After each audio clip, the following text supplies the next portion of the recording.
তোমরা হয়তো অনেকেই বলবে, কী যে তুমি রোজ রোজ ডালের ভিডিও দিচ্ছ, কিন্তু বিশ্বাস করো, যে গরম পড়েছিল তাতে করে অন্য কিছু রান্না করার কথা ভাবতেই পারতাম না। আর তাই আজকে বানিয়ে নিয়েছি ঝিঙে দিয়ে মুগ ডাল। তো প্রথমেই মুগ ডালটাকে ভালো করে ধুয়ে নেব। এইটুকু জলে অবশ্য ডাল ধোয়া যাবে না, তাই আমি ধুয়ে নিয়ে এলাম ডালটাকে ভালো করে। এরপর আমি এক এক করে ঝিঙে আর আলুটা কেটে নেব। ঝিঙেগুলোর খোসাগুলো ভালো করে ছাড়িয়ে নিতে হবে।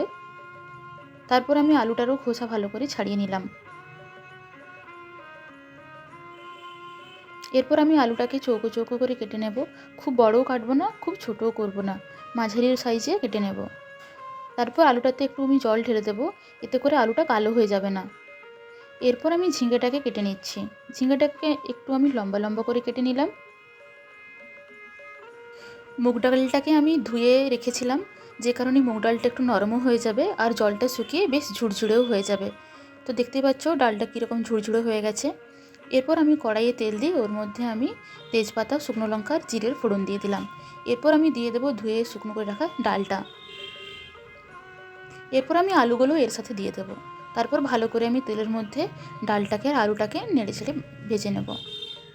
এরপর দিয়ে দেবো স্বাদ মতো হলুদ, দিয়ে দেবো স্বাদ মতো লবণ। তারপর আমি ভালো করে নেড়ে চেড়ে সমস্ত কিছু মিশিয়ে নেব। এরপর এর মধ্যে দিয়ে দেবো আমি কেটে রাখা ঝিঙেগুলো আর দিয়ে দেবো টমেটো কুচিগুলো। সমস্ত কিছু ভালো করে মিশিয়ে নেব।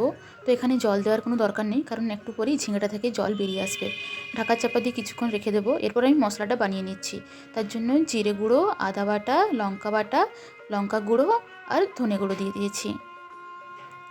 ওই মশলাটা আমি এবার ডালের সাথে মিশিয়ে দিলাম। তারপর নেড়ে চেড়ে আমি আবার ঢাকা দিয়ে দিলাম। তো দেখো কতটা জল ছেড়েছে ঝিঙেতে। তো সেই জলটা শুকিয়ে যাওয়ার পর আমি আবার জল দিয়ে দিলাম। তো কিছুক্ষণ এইভাবে ফোটালেই ডালটা তৈরি হয়ে যাবে। আর মুগের ডালে অল্প একটু চিনি আর গরম মশলা তো দিতেই হয়। তারপর দিয়ে দিলাম আমি একটা ছক। এই ছকটাতে আমি তেলের সাথে জিরে, শুকনো লঙ্কা আর আদা কুচি দিয়ে করে নিয়েছিলাম। তো এইভাবেই আমি বানিয়ে নিলাম মুগের ডালটা, আর গরম গরম রুটির সাথে পরিবেশন করলাম।